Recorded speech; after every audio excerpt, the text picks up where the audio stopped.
All right, so I'm going to go ahead and kick us off. People can continue to come in as we do our introductions, but first of all, congratulations on your admission into Boston College's class of 2025. That is a great achievement. I'm sure by this time you've all seen the statistics about how selective this year's class was, so it was a great accomplishment. You should give yourself a pat on the back. Additionally, you should give yourself a second pat on the back, maybe with a different hand this time, for also navigating the college admission process during a pandemic. I don't think that's been done in some 100 years, so good. Hats off to you guys. So that is great. Basically how this event's going to go is I'm going to tell you guys a bit about myself and then hand it off to our wonderful panelists to give brief introductions of themselves as well. Ideally, this panel is going to function exclusively through the Q&A, so you can continue, or you can begin putting in questions right now. Anything you want to ask specifically about academics, but at the end of the day, we're all BC students, and living on campus, a lot of things are part of your academic life, so we'll be happy to answer anything there. But yeah, so in terms of a few logistical checkpoints, this session will be recorded and it's going to be posted on the admitted student page, as will all of the other open houses and admitted students events. So you can be able to watch all the webinars there at the end of the month of April. As I said, the Q&A function is open. The chat has been disabled, and we have some great admissions staff behind the scenes, so we're going to be answering some more specific questions. So hopefully no question will go unanswered. So yeah, I will introduce myself briefly. My name is Aiden Henderson. I use he, him, his pronouns. I am a current senior, class of 2021, studying environmental studies with a concentration in sociology. I am from Newton, Massachusetts. I guess in terms of my classroom experience, I was actually able to work directly with the environmental studies department chair to create my own sort of major in environmental justice. And so I've been doing that for 4 years. So yeah, with that, I guess you guys know a bit about me. I also want to preemptively apologize because contrary to how I look right now, I got the second COVID vaccine yesterday, so I've been in bed charging this whole day. So if I look a little low energy at times, you could blame that. But without further ado, I'm going to pass it off to Lauren. Hi everyone, congratulations on your admittance to VC. As Aiden said, my name is Lauren Cadet.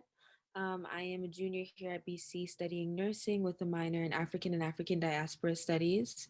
I'm from Stoughton, Massachusetts, which is about 35 minutes away from BC. And one academic experience that was pretty monumental for me, as I said, I am in nursing, and so a part of our curriculum is doing clinicals where we go to the hospital and essentially practice what we're learning in the classroom. I'm currently doing my maternity clinical rotation, and it's just been very fulfilling to be able to see births, to see mothers in labor. So that's definitely been something that's been really fortifying so far. Next, we have Winnie.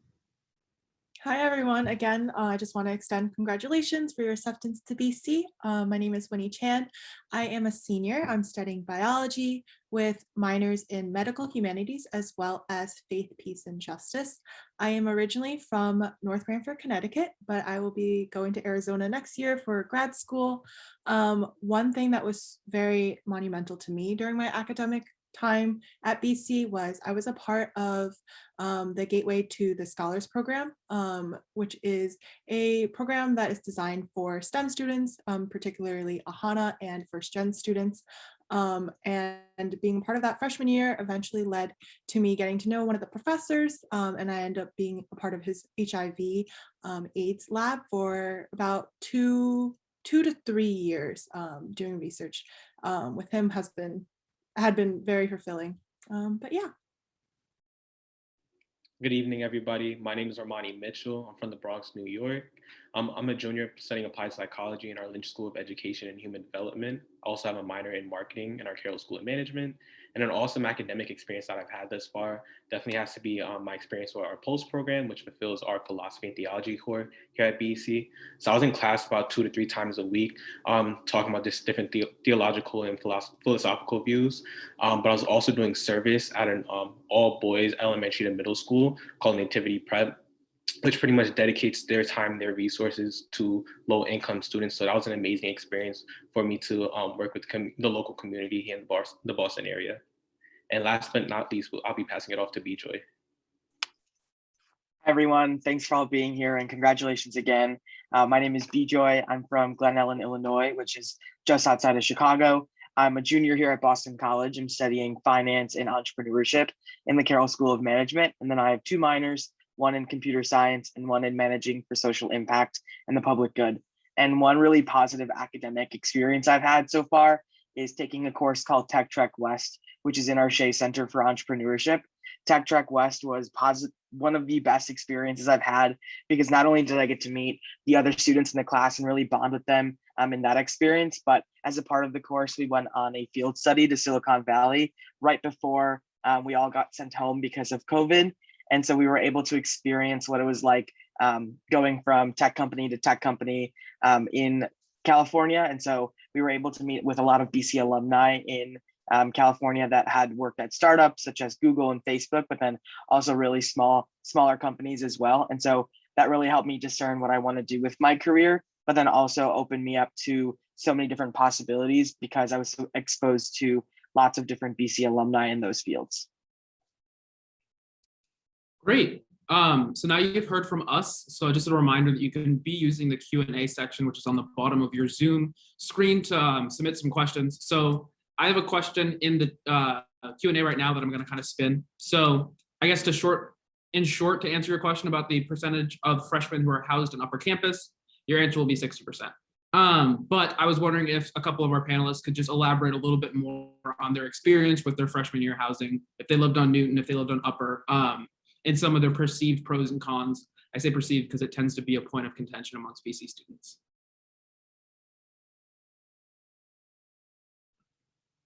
I can start. So my freshman year, I was housed on Newton, which is where 40% of the freshmen live. And I was pretty familiar with the way housing worked at BC, and hearing, what people had to say about Newton, I was a little bit skeptical at first, just because I was afraid of that seclusion that people referred to it as being or as having. And I'd also done a program prior to starting the semester at BC called the Boston College Transition Program, which is specifically for first-gen students and just helps you to get acclimated to the campus and to the different resources that BC provides for first-generation students. And I had made a lot of friends, and then they all got placed on upper, and I was on Newton. But I really enjoyed my experience on Newton. I had a great roommate. And it wasn't like hard for me to connect with my friends that were on upper. I often found myself on upper on the weekends, hanging out with them after classes, or they would come and visit me on Newton. So it's not that much of a seclusion. I think it's also important as a first year student to make sure that you go and the relationships that you have on upper, make sure that you maintain them, whether it's you have them come to your room or you go and see them or you go to lunch, things of that nature, just so that you don't end up feeling that seclusion, because it comes easy to fall into that with the busy schedule that comes with being a college student. But I really enjoyed my experience on Newton. I actually lived on upper as a part of the healthy living community. It is one of the I forgot what it's called. It's one of the learning communities that you could take a look at, see if you're interested in. Some of them tell you basically it guarantees one campus over the other, whether it be lower or upper. So on upper, I see a question in the chat. I was going to talk about it anyway, so it kind of fit in. But there's the healthy living, which is you basically sign a contract that you're going to be substance free. There's also Casca, which is all females. Normally in the dorms, there is one floor is females, one floor is males, and it just or rotates between the two. But for Casca, it's all females. There's also multicultural floor, which is for all AHANA students. And then on Newton, there are some perspective classes that will guarantee you are on Newton, because I think a lot of the discussion groups meet at night. So I really enjoyed my time on Healthy Living. We bonded over we had a lot of community events. I met a lot of my hallmates. But yeah, I would take a look online. There should be a better description of what each floor is like. Great. Yeah, so basically just to address your geographical question, if you think of the Boston Marathon, you have Heartbreak Hill. that peaks right at BC campus, right at the top of there. That's upper campus. That's where the majority, 60% of the freshman class, there's a few sophomores there on the college road. And then when you get to the bottom of the hill, that's lower campus. It's actually down in Brighton, whereas upper is gonna be in Newton. And then Newton campus actually refers to Boston College's law school. But there's pretty simple, you can find a couple like easy graphics online that will break that down for you. So we have another question in the Q&A about how many hours do you spend studying a day or week, if not every day? Yeah, I can get started with this one. I think for this question, it really varies based on who you're talking to and what perspective you're looking at. But for me, I kind of like to go on the ground rule that if I'm in class for 3 hours a week, I'm spending at least 4.5 hours a week studying for that. So 1.5 times of what the class actually requires you to be in person or on Zoom, whatever that may be. I think it obviously depends on the week. Sometimes you have midterms and you're spending more time studying, and sometimes you have papers. So you're spending more time writing and thinking out those processes. But I think one really important aspect of time management, and I think this is what the question was trying to get at as well, is that the syllabus for each class will be given to you during welcome week or the first week of classes. And so you'll actually have a pretty good understanding of when assignments are due, and you'll be able to be a little bit more organized than you were in high school. Because I remember in high school, it was more, you have an exam tomorrow, like come prepared, or it was more pop quizzes. But in college, it's much more prepared and thought out throughout the semester, which I really appreciated because I like to think far in advance and be really organized in my academic experiences. So that was kind of what my experience was like and has been so far. Yeah, just to echo what BJoy said, I think it definitely does depend like on my workload that week. So like with my major, I just get a lot of readings a lot of the time during the week. So sometimes it might not be too crazy, but I also have to balance a lot of my extracurriculars as well, which is also another experience that comes with being a college student. So it's definitely like a lot of balance and just understanding what you have going on in that week. So sometimes like a lot of my time could be dedicated to like solely my academics that week, but there's other times where I'm dedicating my time to my extracurriculars as well. So it definitely does vary on what I have going on during that time of year or during that week. Great. Yeah, and just another part of college that's great is you have full control over your schedule, so you can kind of tailor it to whatever best for you. So like personally, I work better in the evenings, so I work better in the mornings, and I like better in class in the evening. So I have mostly evening classes. And I only have classes on Tuesday through Thursday, so you can definitely cater it to whatever's best for you. We have another question going back to housing. Is anybody able to talk about how selective are the living and learning communities?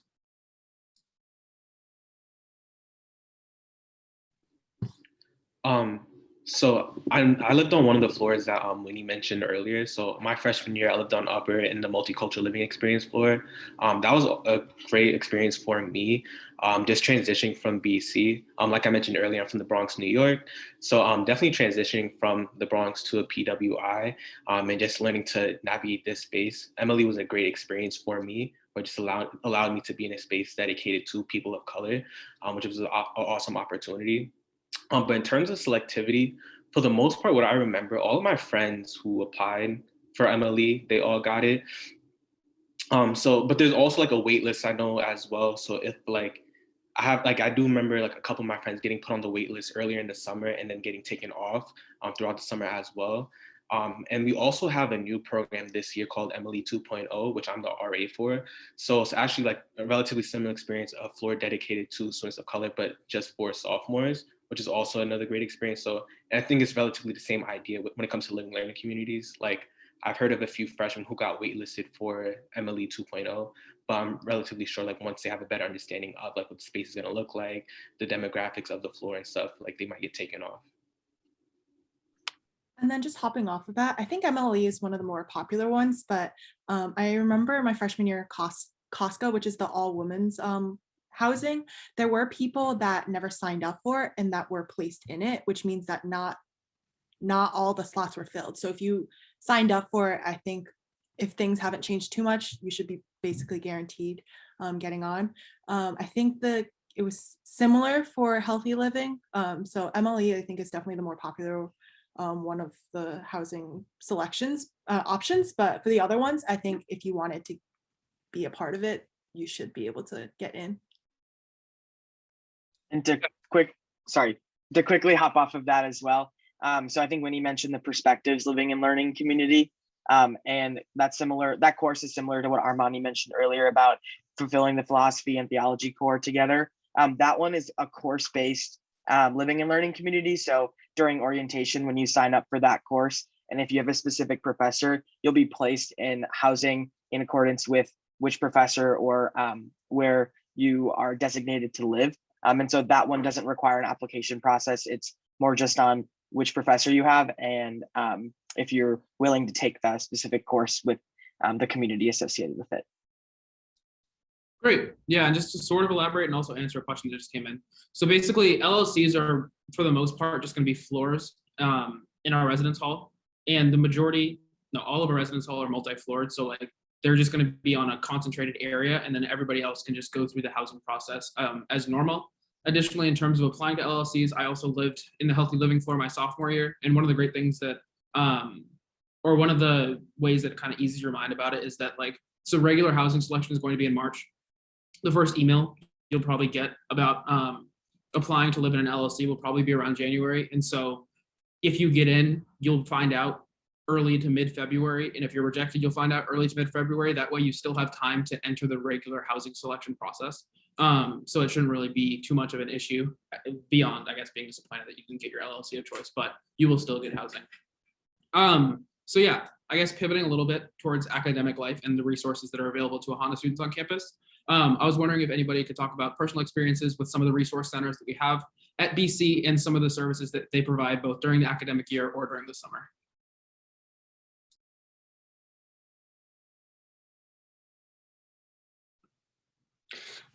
Well, for me specifically, as I mentioned earlier, prior to starting my first semester at BC, I did the college transition program, which is through an office on BC's campus called Learning to Learn. And they specifically cater to first generation college students, making sure that you're well acclimated with what life in college is going to be like. And the program was 2 weeks long. It was in July. And basically it was just showing you around campus. You were able to like foster relationship with students who were not only first gen, but within your class. What else? We met different people within administration, get any questions that we had answered, just so that like when we came into BC, it would have been a smoother transition. And I would definitely say like, if I'm comparing my experience with like the experience of my roommates, like I was able to like navigate campus. Like they would ask me like where an academic building was, and I'd be like, oh, it's right here. So I would definitely say that program was very beneficial. And a lot of the friends that I made are my best friends to this day. So I've definitely made use of that program. And then later on, Learning to Learn as an office. I have an advisor within that office that I still meet with to this day as a junior. And whether it be academic advising, social life advising, they're here to help you, which is something that I really appreciate. There are other offices on campus, the BAIC, the Thea Bowman, I always mess this up. Aiden, do you want to help me out? I could jump in. And so like Lauren, I also did a college transition program as well. So mine was actually through the BAIC, the Thea Bowman AHANA Intercultural Center.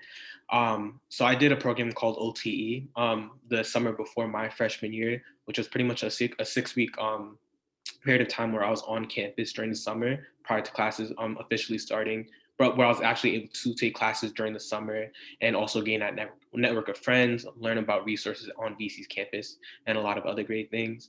So that definitely helped with my acclimation to BC as well. But outside of OTE, they also have a lot of other amazing programs and support that they offer our AHANA students here. And AHANA stands for African or African descent, Hispanic, Asian, and Native American. So that pretty much encompasses our students of color at BC. So I know they also offer STR, so the Summer Tuition Remission Program, which helps students pay for summer classes. They'll throw like various events throughout the year, where like they're offering food or just like having fun events for the BC community. Trying to think what else. They also offer like advising support as well throughout the semester. So for me, they're like one of my favorite offices, and they offer me a lot of guidance and help throughout my 3 years at BC thus far. And I've been able to keep and cultivate relationships during my time here. Sorry, going off of that as well, we've talked a lot about advising from faculty members, and I think there's a lot of advising from upperclassmen students as well. So one of the programs that I took advantage of my freshman year was the Compass program, which is run between the Office of First Year Experience and the Office of Student Formation on campus. And so the Compass program is a mentorship program where there's a group of 7 to 8, maybe 9 students, AHANA plus first year students, paired with 2 upperclassmen AHANA plus students. And so you get to really ask them anything you want in a one-on-one setting, but then also in a group setting in a more informal way. I feel like going to faculty and advisors in that sense is a little bit more formal, where you have to set up a meeting and do all of that. But I think having met the 2 upperclassmen that were helping me, I was able to ask them really anything about the college transition and about friends as well. And how I was getting used to BC, especially BC being a PWI as well. So I think that experience was really positive for me, and definitely something you all should take advantage of if you choose to come to BC. Great. Yeah, and I know you all just kind of touched upon it briefly, but a large part of the experience here as a student at Boston College is kind of shaped by relationships that you form with faculty members, professors, teaching assistants outside of the classroom or outside of class hours. So I was wondering if anybody would be able to talk about some of the relationships or mentorships that they were able to form with some of these faculty members and how it has influenced where you are now or just your time at Boston College.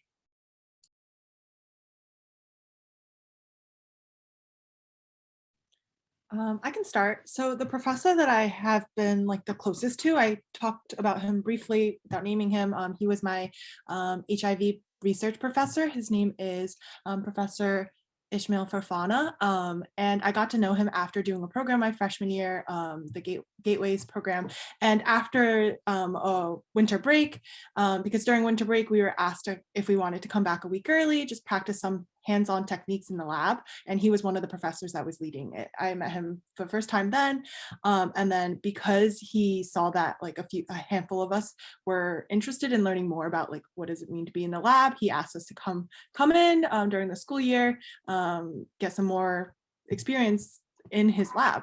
I think the thing that I learned from that is realizing that like when there are opportunities that a professor hands to you and you are not quite sure if you want to do it, if this is something you're even interested in, just take it. Like when it's offered, like just try it out. And then since then I worked in his lab for 2 years. We exchange emails all the time. He's always checking in to ask how I'm doing, asking how my science classes are going, what I'm planning on doing post-grad. Just like it is very important to get to know your professors because they're the ones that have been at BC for a decent amount of time, like know the in and outs, and could be like really useful resources in terms of like if you have any questions, but also if you're applying for jobs or programs afterwards, they're great resources for recommendations, especially if they get to know you for a few years. He did write my recommendation for grad programs, and he was always checking in and seeing like, oh, like how is the application process going? And he was really excited when I like got somewhere. And it's just like those relationships that I've created with my professors are some that like, even if I don't remember what exactly they taught me in my classes after I graduate, I will always remember like how caring they are and how often they like check in and just make sure that you're doing all right. One amazing experience I had with my professor, my business law professor, Professor Wesner. I took him my fall semester of my freshman year, so very early on in my BC career, and him and I still have an amazing relationship. I remember I transferred into his class a little late, maybe like a week or so late. I remember, so like I didn't have like any of the materials yet. And that first week, I remember he just like gave me the textbook for the class really early on, and he always just email me or catch me after class to invite me to office hours. And he always like paid a lot of attention to me and like gave me a lot of care throughout my time in his class, but also outside of that as well. And he's also like to make fun of me sometimes as well, where like he called me yawning in class because I think class was like at 10 a.m., which might not seem too early to you guys, but when you get to college, you'll see it's a little different. So if he called me yawning in class, he'll call me out on it, but just jokes. Or if I got a haircut that week, he'll comment on my haircut just like in front of the class. but he's been a huge mentor for me throughout my time here at BC. He'll just like invite me to have like a lot of conversations and pose a lot of questions that I personally never really thought about in my life, especially early on in my freshman year. And he played a huge role in my personal development for sure. And even my freshman summer, even after I took his class, I was on campus working for the student admissions program. So he invited me and a few of my friends to his house that summer to have dinner where I was able to meet his family and his dog as well. And that was also a great experience where I was able to connect with him and, and some of my peers, but also I remember he invited a few alumni over and was able to just talk to them about their BC experience and hear about what they're doing and accomplishing in the world. So he's definitely somebody who has kept me grounded and just very conscious and aware of myself and the world around me during my time here. Great. Yeah, and I just want to also follow up and ask some other people to expand on something that Winnie brought up, which is, I guess, post-graduation and opportunities beyond BC. Because in reality, when you get to college, there is a lot of stuff going on that helps you focus on refining yourself and preparing yourself for once you graduate or during the summer for internship opportunities. So I was wondering if people can talk about some of the resources that we have for helping prepare current students to pursue careers outside of BC or to secure internships for the summer. Yeah, I can start here. I think I'm in the Carroll School of Management, just as a reminder, and we have a part of the Career Center dedicated to business students. So I'll touch on that a little bit, and then I'll talk more about the Career Center in general. But there, as a part of CSUM, one of the classes that you can take is called Career Accelerator. So that's one of the really awesome opportunities to really get a deep dive into what it means to like write your resume and write a cover letter. But I think the most valuable part of that class is having a TA and having a relationship with that teaching assistant, because it kind of shows you these people are seniors, and so it shows you what it looks like to use your BC education and then actually apply it and get a job and do an internship, and then eventually what it might look like to graduate and pursue that career as well. And so it was really a firsthand experience at trying to get an idea of what that might look like for me in the future. But then we also have a career center with amazing programs where you can just walk into the career center and ask them to review a resume, where they have drop-in hours. But then they also have this program called Eagle Exchange. So if any of you have heard of LinkedIn, it's kind of like Eagle Exchange is a LinkedIn for just Boston College. So you can connect with BC alumni. And as I mentioned earlier, one of the really positive aspects of BC is that alumni are really willing to give back and have a conversation with current students. And so Eagle Exchange is a great way to message people and just set up a phone call with them to really pick their brain on what their career looks like and if you might want to do that in the future. So there's a lot of guidance and a lot of opportunities to pursue your passions and try to discern what you might want to do after you graduate. Yeah, I'd like to echo some of the points that BJ made, especially in terms of like the love and care that our alumni have for us. So my sophomore year, I was involved in a program through the Career Center called Endeavor, which is a 3-day program which helps students pretty much like explore, like there's some students who may not know exactly what they want to do, or if you just want to explore different areas of like the career world and different fields. It's a 3-day program that helps you identify and develop some of your skill sets. And they'll also bring back some alum as well, and they'll come on their own dime. So I think that just goes to show the love and care that people, BC alum, do have for our institution. So that was an amazing program, and it really helped me understand like just the opportunities that come in the career field.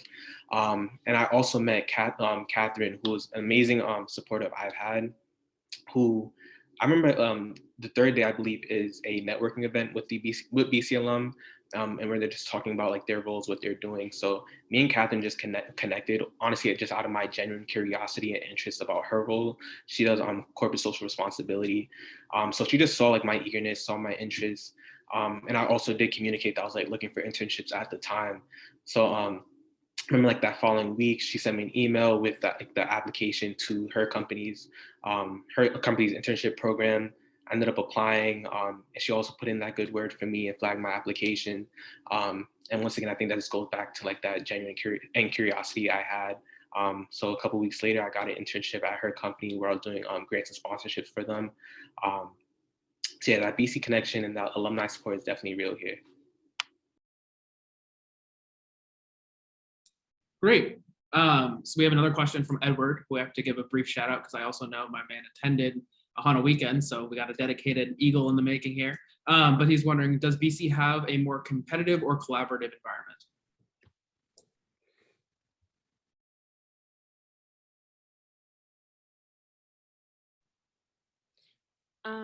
So I would say sometimes it can be almost like a combination of both.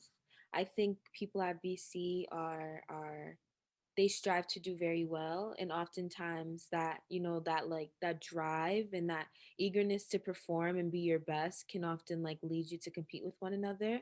But at the same time, you will also meet people who want to see a group of you excel together versus like alone. And I think, to not to be cliche, but there is always strength in numbers. So like when it comes for a nursing exam, for example, I find sometimes it's easier for me to study with other people versus by myself, just because it's easier to like balance ideas off of one another. And so I would say within my major, I definitely see that collaboration a lot more. But that's only because I can't speak to other majors. This is just what I know, right? But yeah, my experience is that it's very collaborative, which I appreciate.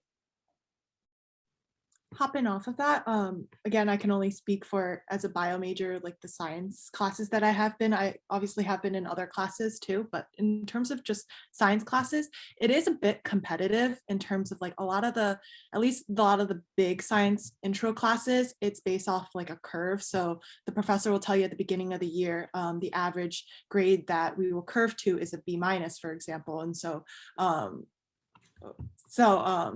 there is a little bit competitiveness in terms of that because your grades kind of depend on the grades that your classmates get.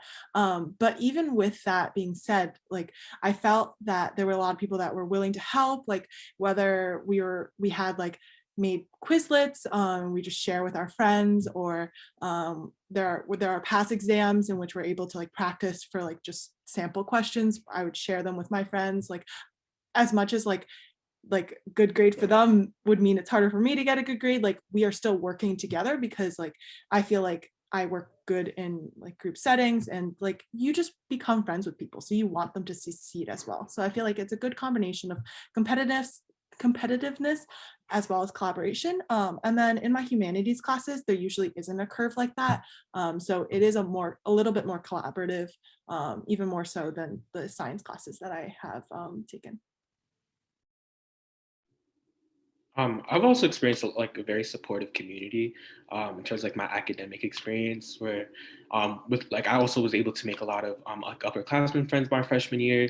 So like they would also always be willing to like recommend like certain professors that they've had that like they had a great experience with, or like pass down study guides that they were using, or just to give me tips for studying or staying like managing my time.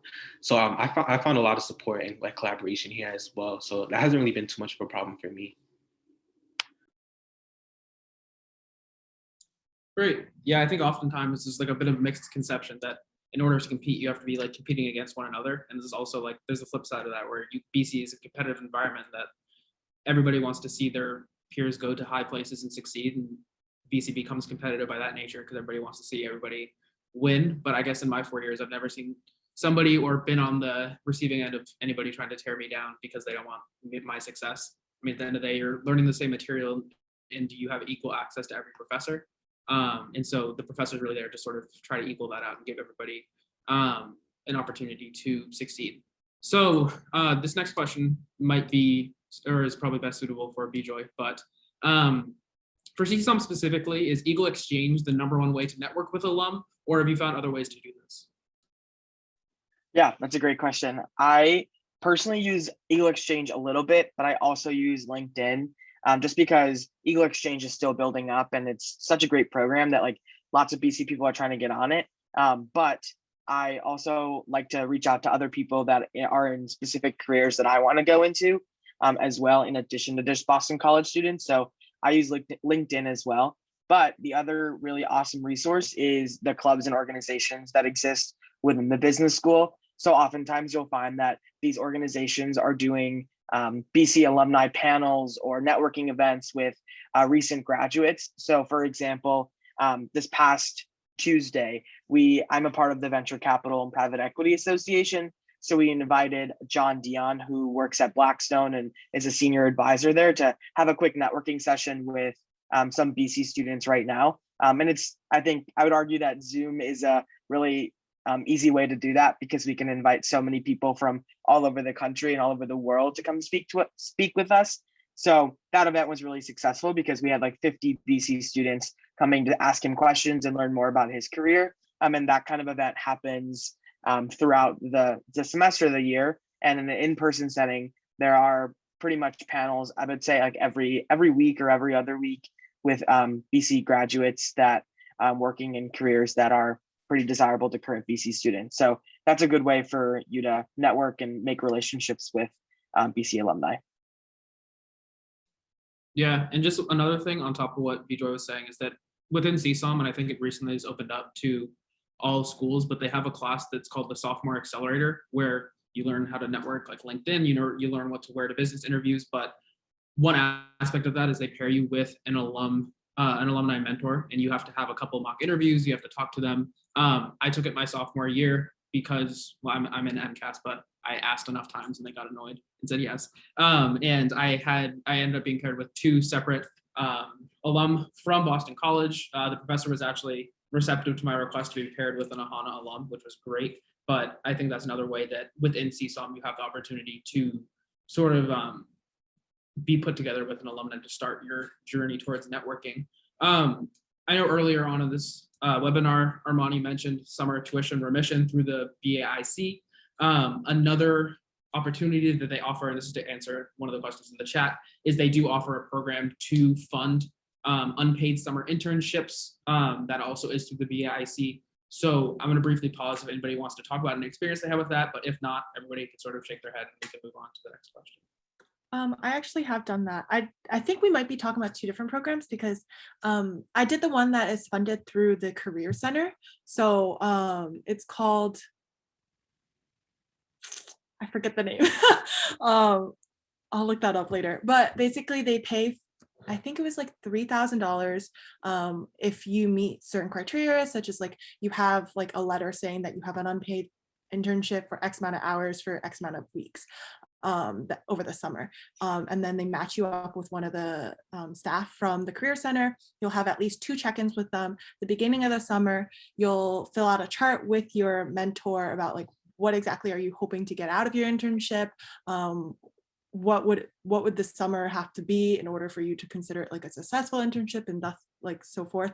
And then at the end of the summer, you'll do another debrief with that mentor. And then they, I think, space out your payments like 3 times over the summer. And it was really awesome because I volunteered at a hospital. I was partly doing like public health things, as well as also in the NICU shadowing someone. Yeah, the link, internship fellowship, that was the name.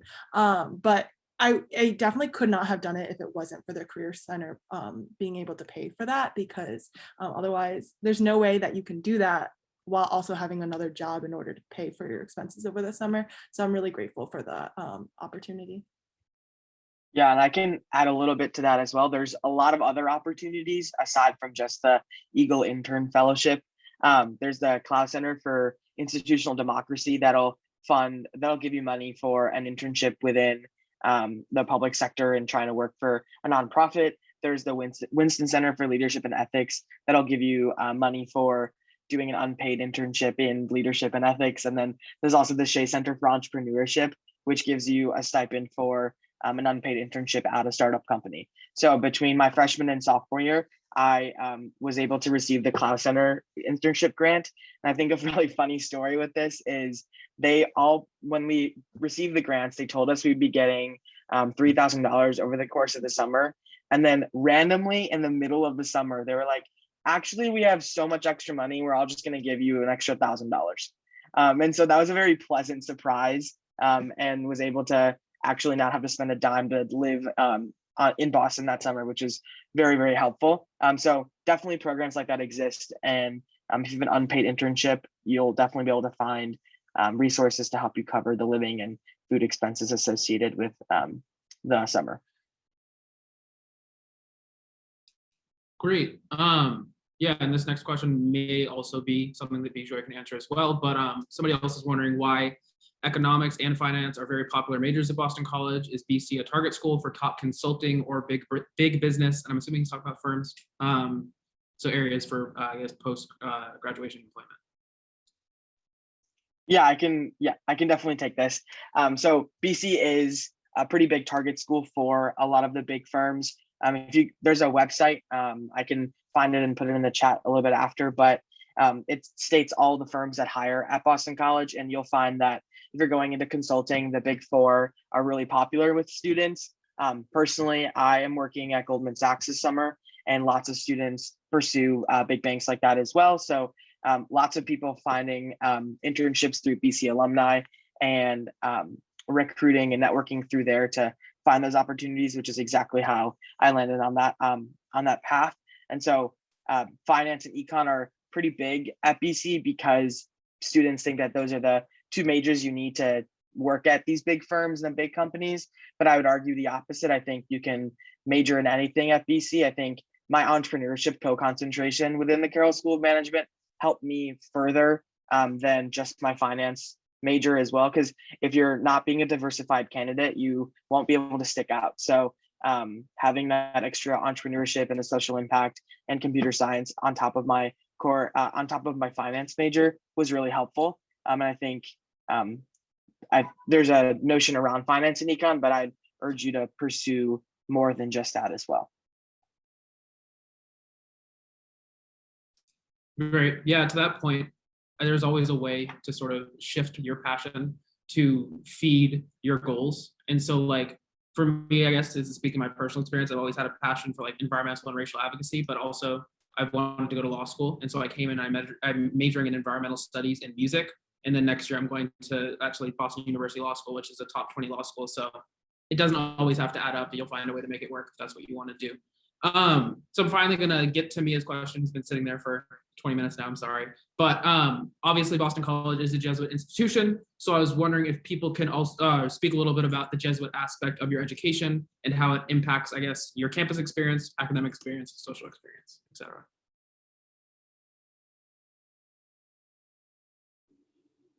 Yeah, I'm happy to start with that. So coming to BC, I had no idea what a Jesuit institution was or what the Jesuits were, what that meant for me. I went to public school all my life, so like I wasn't really too familiar with like the culture behind that, what that meant. I just knew I was going to a Catholic school. And it took me some time for me to realize it, but just in terms of understanding the ways that the Jesuit values are shaping my experience at BC. But as I just got more accustomed to BC, learning about the values is something that I've actually grown to appreciate, and I'm so grateful for that I've had the opportunity. Personally, in my opinion, I believe Jesuits have some like amazing values, and they do intersect with a lot of the student experience. So like one thing is being a man and woman for others. So like service, for example, is a huge part of the BC experience. So like I mentioned earlier, like that post program I took where I was able to have my academic life intersect with my service life as well, where I was able to do service for credit, which was a great opportunity. Or we also have like a ton of different service immersion experiences where I know some of our other panelists have went on as well. And we have those opportunities because of our Jesuit values. So it's something that for me personally, I was able to grow to love it and appreciate. I think some people who aren't religious get a little anxious when they hear that BC is a Catholic institution, but I really do think that it is what you make out of it. If you want more of the religious aspects, you can definitely find it. There are like more religious-based retreats. There's like a beautiful church on campus, and then there are a lot of theology courses that you could take. But on the other hand, if you are not religious and you don't want that to be a big focus of your college experience, like nobody is pushing religious values or beliefs on you. It's just really what you want to take out of it. I think the best part of like the Jesuit values at BC is a big focus on retreats. There are ones that are more religious based and some that are not. And I think it's just the opportunity to get off campus. Obviously in a normal year, retreats haven't really been the same with COVID, but you get off campus for the weekend, you meet new people, reflect on your experiences, and just like think about like different topics and just how college is going. And it's a really good way to recharge and then come back. But I've met a lot of people on retreats, and I've thoroughly really enjoyed my time at them. And to touch upon something that Armani had said earlier, just how there are many service immersion programs that kind of align with the Jesuit ideals. So the summer, not even in the summer, I did it the winter of my sophomore year. I went on Jamaica Magis, which is a service immersion trip in Jamaica. And so I spent the entirety of my fall semester of my junior year preparing for that. And so the word magis is a Jesuit ideal that essentially means more, or in other words, doing more for the greater glory of God. And that was exactly what we were doing. We were going to Magis, or we were going to Jamaica, and just doing everything we could for the people there and everyone that we met, not for our own benefit, but for the benefit of other people. I don't want to say too much because it really is like not a secret trip, but they really like make sure that you uphold like a certain level of like secrecy as to not like ruin or like disturb the experience for other people. So I think it's definitely something to look into coming into BC. I love Jamaica Magis. I loved my group. I loved preparing for it. I loved being there. I think about it all the time. It was definitely very fortifying in my BC experience. Yeah, but it was great. And BC has a lot of different experiences, not just like internationally, but even locally, as with Armani said, doing Pulse, being able to work or serve at a school in Boston. You're even able to serve on campus. So yeah, there's a lot of opportunities to really live out that Jesuit ideal that you hear at BC so often. Great. Yeah. And I think it's very important. I think Lauren summed it up great when she said Jesuit ideal, and that it's definitely seen as more of a community value system for everybody on campus. And then you can definitely get into the religious aspect more if that's what you want. I mean, full disclosure, I am Jewish. I spent 4 years here, and I've never once like felt that I needed to sort of adopt these religious perspectives. I know that BC has a great campus ministry program that works with their multi-faith chapel to ensure that like all students have a place to practice. Think like, for example, like I know right now is the holy month of Ramadan. So they work with the Muslim Student Association to make sure that like BC Dining is accommodating their fasting needs, or they have a place to pray and practice. And so it's definitely a safe space for people who don't want to practice religion, for people who want to practice other religions. There's definitely those opportunities, and you can make the most of it, I guess, to your liking. I mean, personally, as I said, I'm not extremely religious, and I've only actually been into church once here. I went to a chorale concert, so you can definitely make as much or as little of it as you would like. So I have a question here about study abroad. So is study abroad usually a funded study opportunity? Are there any AHANA scholarships to ensure that students of color don't miss out on these college experiences? So I can speak to study abroad and then also like AHANA opportunities for studying abroad. So this is kind of like a touchy subject. I applied to study abroad the fall semester of this year, my junior year. But because of COVID, that was canceled in the spring of sophomore year. But with study abroad, essentially the way that it works, if it's a program that works, like if it's a BC school abroad, then the way that it is, your financial aid that you would have gotten at BC during a normal, during a regular year, just transfers to that tuition at the school. And so sometimes the tuition at the school might be less than BC. And so it kind of works out where like you're not really paying much out of pocket, just whatever financial aid you would have been receiving here would just be transferred over there. There are also external programs where you would be having to pay out of your own pocket, maybe get loans for, if you find scholarships, you can find scholarships at BC, external scholarships, but then your financially wouldn't be able to work or transfer over in that way. And then in terms of AHANA support for study abroad, there are summer experiences for abroad if you're unable to do it for a semester. And in that case, the BEIC, which Armani spoke about earlier, offers scholarships similar to summer tuition remission, but summer abroad, where they essentially cover the tuition aspect and you may have to pay for your room and board. or they may even cover all of it. And I had a lot of my friends study abroad the summer of our freshman year. They went to Paris. And a lot of them were able to get that class funded through the BAIC, which was very beneficial. And it was a great experience for them. They still talk about that trip like it happened last week. But yeah, there's a lot of help. There's a lot of help if you seek out for it. But yeah. Great. And so in the interest of time, I think we have time to get to these last two questions. At the end of these 8 minutes, I guess I'm going to share the screen with all of our contact information. But I guess we'll start off with somebody is wondering if it is difficult to fit in at Boston College during your first year.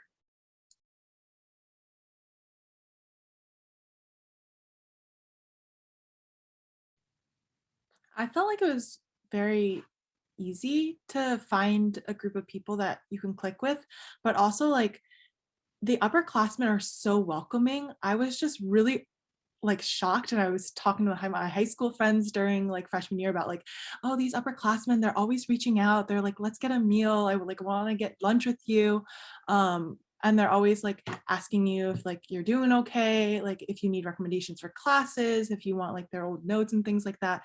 I think at least for the community that I found, like it was very much the mindset of like giving back, because their upperclassmen like reached out and took care of them, and so now they want to do the same for us. And then I've been, obviously it's been a little more challenging with COVID, but also reaching out to underclassmen, want to make sure that they're doing okay and they're getting accustomed to the BC campus.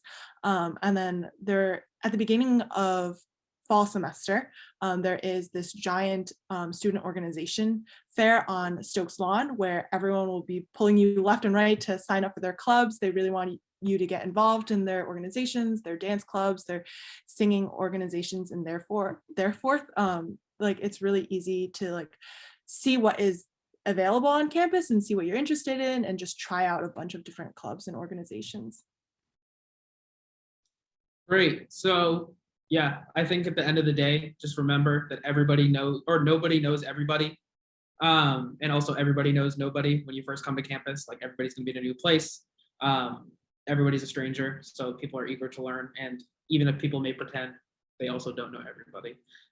So I guess to bring us home, there is a question about their AHANA experience. And so they're asking, as AHANA students, what are 3 things that every student should experience within AHANA? Before I hand this over to our panelists, I just want to clarify really quickly that AHANA in of itself isn't like a campus organization. It's more of an acronym that Armani defined for us earlier. And there are AHANA cultural organizations and there's experiences within the AHANA community. But I just wanted to clear that up before handing it over.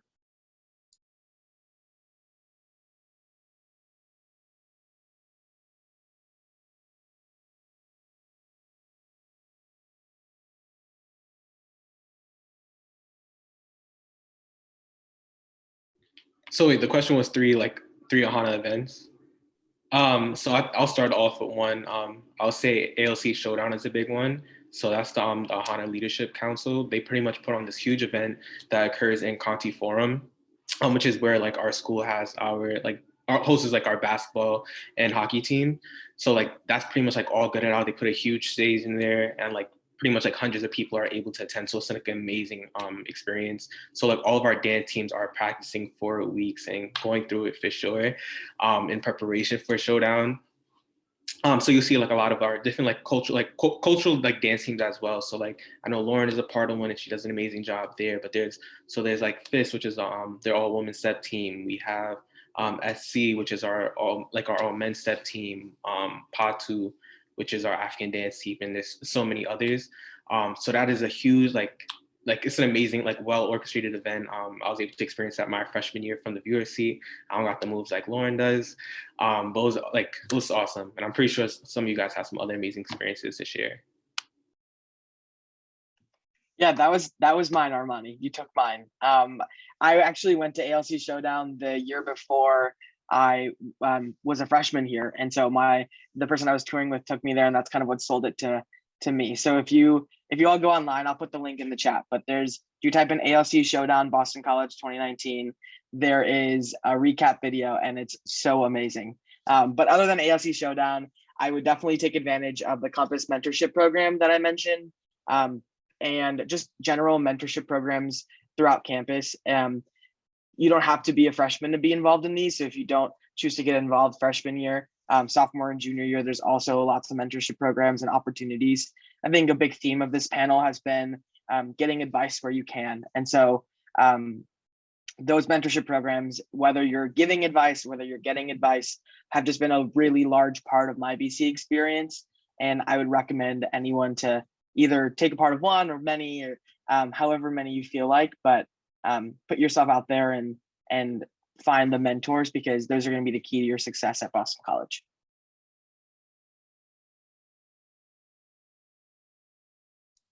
Great. Yeah, I guess I'm going to take us home with 2 words, and those would be free food. There's the Bowman AHANA Intercultural Center. There's cultural organizations. You're always going to find some time to get some amazing jerk chicken, some free mac and cheese from the Black Student Forum. Like, we're always, I mean, I'm saying we, as I'm one of the co-presidents of the Black Student Forum, but we as cultural organizations are always looking to put on events. And one of the ways that we bring people together is through food. And so there is always an opportunity to feed yourself and get some food, which is great. So yeah, I think that takes us home for our panel. Before I give my quick closing remarks, I'm going to share a screen. This has all of our contact information, so you can feel free to shoot us an email. There's the phone number for the admissions office should you have any individual questions, as well as some instructions for viewing and registering all of the other admitted events.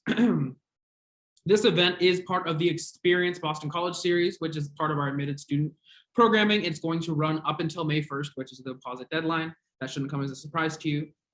Tonight's webinar is similar to all of our other webinars in that you can register for them through your admitted student portal. Your application status portal. The next event is going to be Experience Boston College on Friday, or within the Experience Boston College program, will take place on Saturday, April 17th. It's going to be a session on the pre-health program, and it will be on at 11 a.m. Eastern Standard Time. And there will also be another one on our core curriculum at 4 p.m. Eastern Standard Time. Similar to this one, each session will be 1 hour long. Let's see what else we have. If you also enjoyed tonight, there is going to be our next and I believe final AHANA Student Experience webinar, which will be next Thursday, a week from today, April 22nd at the same time, 7 p.m. Where I myself will be again moderating and joined by 4 other lovely panelists. But I think that's all for tonight. So again, congratulations on your acceptance into Boston College, and I hope you have a great rest of your week.